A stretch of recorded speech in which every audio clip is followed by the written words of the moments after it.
Hi everyone, it's Lynnea for LDRS Creative. Today I'm going to be using some new products and mix and matching them with some older products to create a holiday themed card. Most of the products I'm using on this card are not holiday themed, so this is a great way to take a look at the products you have in your stash and see how you can stretch them.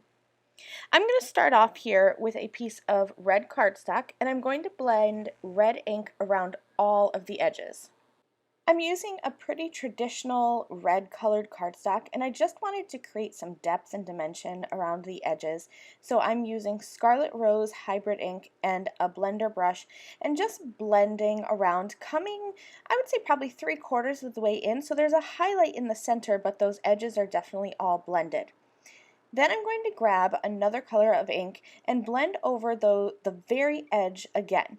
If you have a super dark red ink, you can use that, but I really love mixing a brown ink with the red. It gives it that nice vintage holiday feel. So I'm using coffee bean hybrid ink and just coming in right around the edges, and that's going to give me a nice piece of cardstock that looks like I took a lot of effort blending it. Since I started with the red cardstock, I really didn't take any effort at all. It was really quick and easy to create this ink blended background.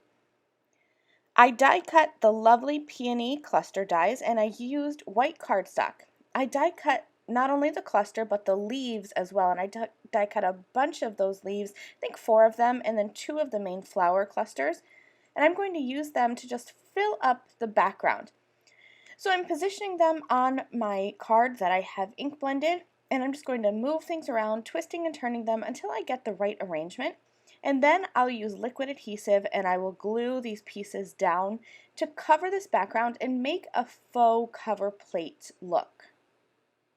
I have also die cut some gold foil cardstock with the Natasha Alpha's Jumbo XL upper dies, and I've die cut the letters to spell out the word joy, and that's going to be my primary sentiment in the center.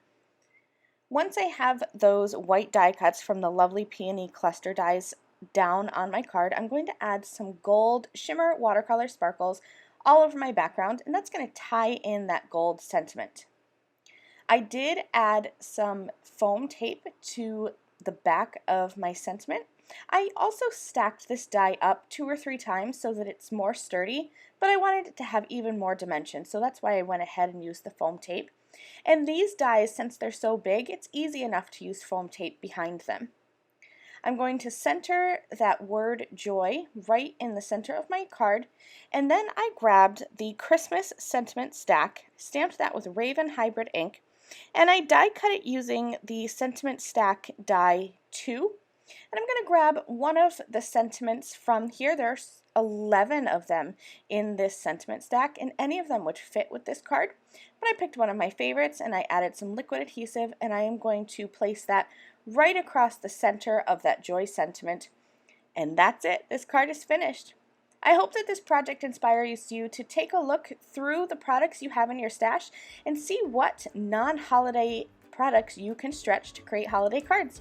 Thanks for watching. Bye!